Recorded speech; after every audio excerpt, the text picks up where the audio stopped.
दोस्तों, बाइबल के किसी एक पद को लेकर के हमें किसी निष्कर्ष पर नहीं पहुंचना चाहिए।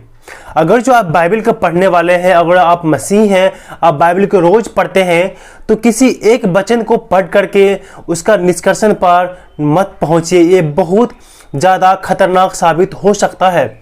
और आप जब बाइबल को पढ़ते हैं तो जिस पद को आप पढ़ रहे हैं उस पद के पूरा पैराग्राफ को पढ़िए या पूरा चैप्टर को पढ़िए, और जरूरत पड़े तो उसके आगे पीछे 2-3 चैप्टर को भी आपको पढ़ना पड़ेगा कि पूरा कॉन्सेप्ट को समझना पड़ेगा कि बाइबल में किस संदर्भ में लिखा गया है, कौन बोल रहा है, किसके लिए बोल रहा है, कौन से वचन के क्या अर्थ होता है। सबका एक दूसरे का संदर्भ अर्थ होता है और सबका वचन का एक अलग अलग कॉन्सेप्ट होता है।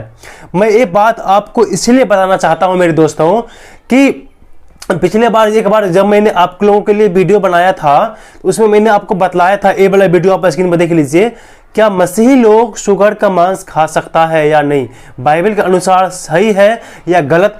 मैंने उस वीडियो में उस चीज़ों को मैंने बतलाया है। और उसी वीडियो के नीचे में एक सर ने मुझे कमेंट किए हैं कि आप बाइबल को क्या समझते हो या आप व्यवस्था क्या समझते हो। उसने बाइबल पद को मेंशन किए हैं 2 कुरिन्थियों 6 अध्याय का 17 वचन।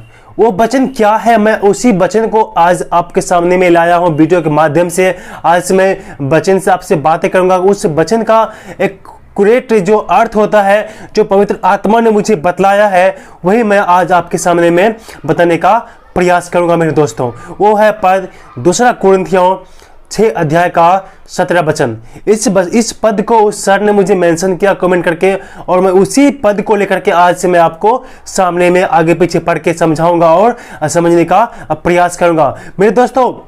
इसीलिए एक बार फिर से मैं अपने इस वीडियो में आपका स्वागत करता हूं। और दोस्तों, इस वीडियो जो है बहुत ही खास होने वाला है। और आगे बढ़ने से पहले मैं आपसे रिक्वेस्ट करता हूं, अगर जब आप हमारे चैनल पर पहली बार आए हैं तो आप हमारे चैनल को सब्सक्राइब करके वीडियो को लाइक करके शेयर करना ना भूलें। दोस्तों, चलिए इस वीडियो को हम शुरू करते हैं। वो पद क्या है मैं आपके सामने में पढ़ के बताता हूं।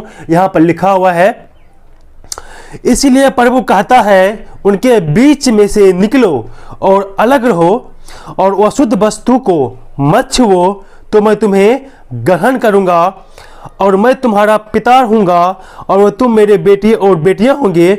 यह सर्वशक्तिमान प्रभु परमेश्वर का वचन है। ये मेरे दोस्तों, जो मैंने आपके सामने में 2 वचन को पढ़ा हूं 17 और 18। जो सर ने मुझे वचन को मेंशन किए हैं वो है 17। उसको मैं आपके सामने में फिर से पढ़ता हूं। इसीलिए प्रभु कहता है उनके बीच में से निकलो और अलग रहो, और अशुद्ध वस्तु को मत छुओ, तो मैं तुम्हें ग्रहण करूंगा। मेरे दोस्तों, इस वचन को पढ़ के आपको क्या लगता है? आप क्या समझते हैं इस वचन को पढ़ करके? आप क्या समझते हैं वो मुझे कमेंट करके आप बतलाइएगा। लेकिन मेरे दोस्तों, इस वचन को आपको एक्सप्लेन करने से पहले मैं आप लोगों को कुछ बताना चाहता हूं कुरिन्थियों नगर के बारे में। एक कुरिन्थियों की पत्री है, उसका दूसरा कुरिन्थियों की पत्री अभी हम लोग पढ़ रहे हैं। ये जो 2 कुरिन्थियों है, जो कुरिन्थियों शहर है, इस शहर के बारे में आपको जानना पड़ेगा, तभी इस वचन को आप समझ पाएंगे और भली भांति से अच्छा से आपको मालूम हो पाएगा। ये जो कुरिन्थियों नगर है, मैं इसके बारे में थोड़ा सा आपको मैं बतलाना चाहता हूं। उसके बाद में इस वचन पर फिर मैं आऊंगा और आपको एक्सप्लेन करूंगा कि मैं पवित्र आत्मा ने मुझे जो बतलाया है वही मैं आपके सामने में रखना चाहता हूं। तो मेरे दोस्तों, इस वचन के इस कुरिन्थियों शहर के बारे में पहले हम जानते हैं। जो कुरिन्थियों शहर है वो कुरिन्थियों नगर जो है प्राचीन यूनान में स्थित एक प्रमुख नगर था। चूंकि यह जो भूमध्य सागर के पास था, इसीलिए कई यात्री और व्यापारी सामान बेचने के लिए, खरीदने के लिए यहाँ पर आया करते थे। ये शहर जो है बहुत प्रचलित शहर था, बहुत एडवांस शहर था कुरिन्थियों नगर। लेकिन मेरे दोस्तों, वहाँ जो बहुत प्रचलित शहर था, ये भूमध्य सागर में भी स्थित था। उसी वजह से यहाँ पर बहुत सारे लोग सामान को खरीदने के लिए, बेचने के लिए उस शहर में आया जाया करता था। लेकिन मेरे भाइयों, नगर में जो अलग अलग संस्कृति के लोग भी रहते थे, क्योंकि वो शहर बहुत प्रचलित था। उसमें अलग अलग देश के लोग, व्यापारी लोग वहाँ पर खरीद बिक्री करने के लिए आते थे और रहते भी थे। और जो कुरिन्थियों जो नगर है, जो कुरिन्थियों देश है, ये कुरिन्थियों नगर जो है वहां पर अनेक संस्कृति के लोग वहां पर रहते थे, क्योंकि शहर तो प्रचलित था व्यापार के लिए। वो शहर बहुत प्रसिद्ध था, बहुत जानकार, बहुत चर्चित शहर था कुरिन्थियों नगर। तो वहां पर अलग अलग संस्कृति के लोग भी रहते थे, लेकिन अलग अलग संस्कृति के लोग रहने की वजह से वो जो नगर था वो वेश्यावृत्ति में भी नंबर 1 पर था मेरे दोस्तों। अब बाइबल में सब बातें नहीं लिखा हुआ है, लेकिन अगर जो आप थियोलॉजिकल बुक्स पढ़ेंगे, अलग अलग कुरिन्थियों नगर पर आप जब रिसर्च करेंगे तो आपको मालूम चलेगा। जो कुरिन्थियों जो नगर है वो अनेकता यानी गलत तरीका से रहने के लिए भी वो नगर वो प्रसिद्ध था, यानी अनेकता गलत तरीका से रहने के लिए भी वो शहर प्रसिद्ध था। और वहां के लोग गलत थे, गलत काम करते थे, पाप करते थे, यानी देह व्यापार यानी वेश्यावृत्ति जिसको आप कहते हैं, वेश्यावृत्ति भी उस शहर में बहुत ज्यादा प्रचलित था। वेश्यावृत्ति भी लोग बहुत करते थे। जैसे आज के समय हम देखते हैं तो जो धंधे करने वाली लेडीज को जो भी हम नाम देते हैं ना, वेश्या बोलते हैं, वेश्यावृत्ति जो धंधे करती है, देह व्यापार करती है। उस कुरिन्थियों नगर के लोग भी, वहां के रहने वाले भी देह व्यापार में बहुत ज्यादा चले गए थे, देह व्यापार करते थे। और वहां के जो लोग थे ना, कुरिन्थियों नगर के जो लोग थे, वहां एक वहां के लोग ना यूनानी देवी की पूजा करती थी, यूनानी देवी की पूजा करती थी, जिसका नाम था एफ्रोडाइट। आप स्क्रीन पर देख लीजिए, उसका नाम मैं लिख रहा हूं, एफ्रोडाइट एक यूनानी प्रेम की देवी है, उन लोग पूजा करते थे। एफ्रोडाइट एक प्रेम की देवी करके थी, कोई देवी उस समय की यूनानी देवी थी, प्रेम की देवी था ये, उनका ये लोग पूजा करते थे। वहां के लोग रहने वाले इनका पूजा करते थे, और ये प्रेम की देवी है। और इस देवी को खुश करने के लिए वहां के लोग जो भी उस देवी में विश्वास करते थे, उसमें भी मूर्ति पूजा भी बहुत चरम सीमा पर था। और उस देवी को खुश करने के लिए जो प्रेम की देवी थी एफ्रोडाइट, जो प्रेम की देवी कहा जाती थी, वो एक यूनानी देवी थी। उसको विश्वास करने वाले, उनको जो लोग मानते थे, जो लोग उस प्रेम की देवी पर विश्वास करती थी, जो लोग करते थे, उसको खुश करने के लिए, अपनी देवी को प्रेम की देवी को खुश करने के लिए उन लोग वेश्याओं के साथ में गलत व्यवहार करते थे, वेश्याओं के साथ में संभोग तरह के कुछ अलग गलत धंधा करते थे, गलत काम करते थे उन लोग वेश्याओं के साथ में, उस देवी को खुश करने के लिए। तो इसीलिए जब आप कुरिन्थियों की पत्री पढ़ेंगे तो कहीं कहीं पर महिलाओं लोगों को जैसे बाल गुथना, सोने के जेवर पहनना, ये सब करने के लिए भी पौलुस कहीं पर मना करते हैं। तो उस समय की जो स्थिति था, उस समय की जो समय था, तो वहां के जो विश्वासी लोग था, वहां के जो प्रभु को मानने वाले थे, उन लोग भी इन्हीं लोगों के साथ में मिल करके पापी अवस्था में अपने जीवन को जीते थे। तो उससे पौलुस इसीलिए कहीं कहीं पर आप देखेंगे तो बोलता है महिला लोग जो है अपने पति के अधीन में रहे और अपने ऊपर सजावट ना करें, बाल ज़्यादा मत गुथना। उस समय के वो फैशन था कि महिला लोग बाल ज़्यादा गुथते थे, दूसरे के पति को, लड़कों लोग को वो अपने तरफ आकर्षित करते थे। यानी उस शहर में जो है वेश्यावृत्ति, मूर्ति पूजा, गलत आदत, गलत शिक्षा का प्रवेश हुआ था कुरिन्थियों नगर के कलीसिया में, गलत शिक्षा का शिकार हुआ था कुरिन्थियों कलीसिया। तो इसीलिए पौलुस यहां पर कहता है मेरे दोस्तों, इसीलिए प्रभु कहते, पौलुस लिखते हैं, प्रभु कहता है कि उनके बीच में से निकल जाओ और अशुद्ध वस्तु को मत छुओ, अपने आप को पवित्र मत करो। इसीलिए ऐसा कहता है। मेरे दोस्तों, ये थी जो कुरिन्थियों कलीसिया के जो बैकग्राउंड था, जो कुरिन्थियों के शहर के जो स्थिति थी, वो स्थिति मैंने अभी आपको संक्षेप में बताया है। और बहुत बतलाऊंगा तो मेरे दोस्तों वीडियो बहुत घंटों हो जाएगा, इसलिए मैंने आपको संक्षेप में कुरिन्थियों नगर की जो स्थिति थी वो मैंने आपको बतलाया। अब आते हैं इस बाइबल के वर्ष पर, जो दूसरा कुरिन्थियों के 6 अध्याय है, उसका 17 वचन। इसको हम थोड़ा सा आपको समझाने के लिए 14 वचन से पढ़े। यहाँ इस प्रकार से लिखा हुआ है, और विश्वासियों के साथ असमान जुए में ना जुटो, क्योंकि धार्मिकता और अधर्म का क्या मेलजोल, या ज्योति और अंधकार की क्या संगति।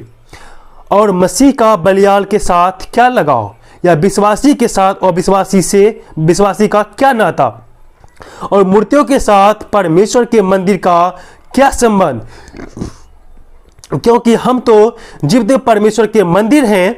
जैसा परमेश्वर ने कहा, मैं उनमें बसूंगा और उनमें चला फिरा करूंगा, और मैं उसका परमेश्वर हूंगा और वो मेरे लोग होंगे।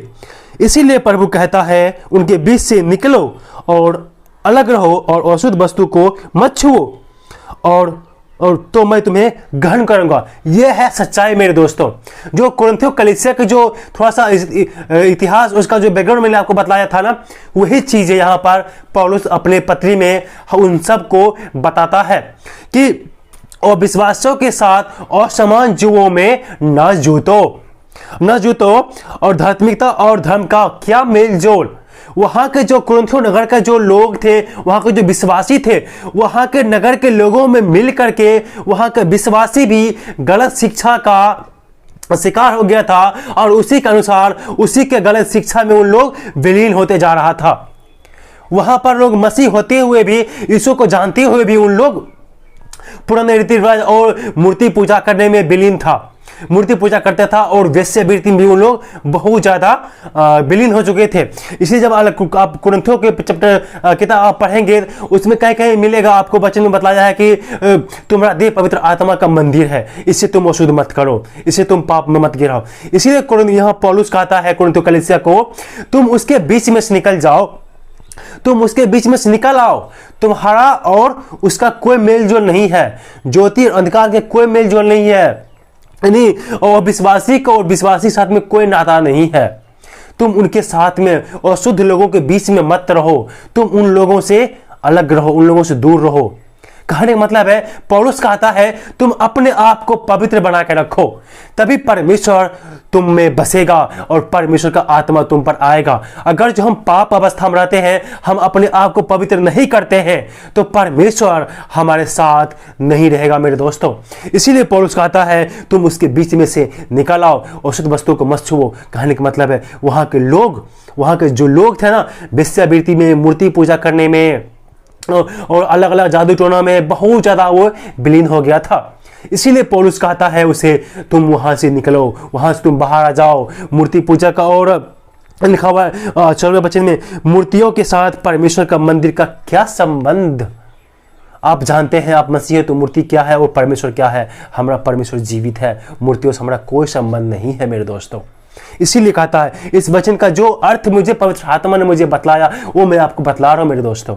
आप समझने का प्रयास कीजिएगा जो मैं बतला रहा हूं, क्योंकि जब हम वचन को पढ़ते हैं, उसके अकॉर्डिंग ऊपर नीचे उसका कॉन्सेप्ट को समझना बहुत जरूरी है कि किस कॉन्सेप्ट को पर इस वचन का आधार क्या है, कि लेखक हमें क्या सिखाना चाहता है इस वचन के माध्यम से हमें। और आज से इस वचन से मेरे दोस्तों, हमें भी उन लोगों के बीच में से निकलना है। किसके लोग बीच में से? जो लोग पाप करते हैं, उनके बीच में रहते हुए भी हमें उन अपने आप को पवित्र बना के रखना है। वचन जब पढ़ेंगे तो वहां लिखा हुआ, कहीं पर लिखा हुआ है, तुम अपने आप को पवित्र करो, क्योंकि प्रभु कहता है तुम पवित्र बनो क्योंकि मैं पवित्र हूं। इसीलिए मेरे दोस्तों, पौलुस यहां पर कहना चाहता है इस वचन को कि तुम वहां से बाहर निकल जाओ, तुम अपवित्र लोगों के बीच में रहते हो और तुम भी वैसा ही करते हो। इसीलिए उसके बीच में से तुम बाहर आ जाओ और अशुद्ध लोगों के बीच में मत रहो, तुम अशुद्ध वस्तुओं को तुम मत छुओ। एक जगह और मैं आपको यहाँ पर पढ़ना चाहता हूँ मेरे दोस्तों, इसी का रेफरेंस है यशायाह की किताब, उसका 52 अध्याय, उसका 11 पद। यहाँ लिखा हुआ है, दूर हो, दूर वहां से निकल आओ, कोई अशुद्ध वस्तु मत छुओ और उनके बीच से निकल आओ। हे यहोवा के पात्रों को ढोने वाले, अपने को शुद्ध करो, अपने को शुद्ध करो। प्रभु कहता है तुम उन पापियों के बीच से, उन मूर्ति पूजकों के बीच से, जो लोग गलत गलत काम करते, गलत गलत पाप करते हैं, तुम उसके बीच से निकल आओ, अपने आप को पवित्र बनाओ, अपने आप को शुद्ध करो। और जब इसी का आप कुरिन्थियों जब पढ़ेंगे, जब दूसरा कुरिन्थियों के 6 अध्याय का पूरा पढ़ेंगे तो पौलुस कहता है, हे भाइयों, हे कुरिन्थियों, मैंने तुमसे खुल के बातें कर दिया, मैं तुमसे खुल के बातें करता हूं, तुम भी मुझसे खुल के बातें करो। क्या दिक्कत है? तुम वहां से क्यों नहीं निकल पा रहे हो? तुम उस पाप की अवस्था में क्यों फंसे हो? मेरे दोस्तों, यह है इस वचन का रहस्य। इसीलिए मेरे दोस्तों, किसी एक वचन को पढ़ करके किसी पर निष्कर्षण पर आप ना पहुँचे तो आपके लिए भला होगा। नहीं तो बाइबल दोधारी तलवार है, कट भी सकते हैं और काट भी सकते हैं। इसीलिए मेरे दोस्तों, एक कुरिन्थियों कलीसिया था, इसीलिए प्रभु कहता है तुम उसके बीच में से निकाल आओ। हमारा उसका कोई मेलजोल नहीं है, कोई अंधकार नहीं है, यानी ज्योति अंधकार का कोई मेलजोल नहीं है। यहाँ पर साफ साफ कहता है हम तो जीवते परमेश्वर का मंदिर है। आपका देह, आपका शरीर पवित्र आत्मा का मंदिर है। परमेश्वर आप में बसना चाहता है, परमेश्वर आप में बसा हुआ है। अपने आप को पवित्र करो। अपने आप को पवित्र बनाने के लिए जो कुछ आपको करना पड़े वो आप कीजिए, वो आप कीजिए। जब आप पवित्र बनेंगे तभी परमेश्वर आपके अंदर बसेगा, आपको आशीष देगा, आपके भीतर बसेगा और आपको आत्मिक अगुवाई करेगा। मेरे दोस्तों, सबसे मेन बात, परमेश्वर पवित्र आत्मा आपको आत्मिक अगुवाई करेगा। इस कुरिन्थियों कलीसिया में बहुत ज़्यादा गलत शिक्षा का प्रवेश हुआ था, इसलिए कुरिन्थियों कलीसिया को पौलुस ही संदेश देता है तुम उसके बीच में से निकल जाओ, तुम्हारा उसका कोई मेल जोल नहीं है। इसलिए तुम वहाँ के जो लोग पाप करता है, वहाँ के जो लोग जो देह व्यापार करता है, तुम वहाँ से निकलो मेरे दोस्तों। इसलिए ये था इस वचन का रहस्य मेरे दोस्तों। इस वचन का कैसा लगा आपको हमें कमेंट करके जरूर बताना। हम मौका मिलेगा तो और जरूरत पड़ेगा तो फिर से मैं आपके लिए वीडियो बनाऊंगा। अगर जो कुछ आप जानना चाहते हैं, कुछ पूछना चाहते हैं तो प्लीज़ मुझे कमेंट करके बताइए, अपना सवाल लिखिए। मैं कोशिश करूंगा परमेश्वर के वचन से, पवित्र आत्मा की अगुवाई से आपको बताने का प्रयास मैं जरूर करूँगा मेरे दोस्तों। आप कमेंट करके मुझे जरूर बताना। इस वीडियो के द्वारा परमेश्वर, इस वचन के द्वारा परमेश्वर आप सबको बहुतायत से आशीष दे। आमीन।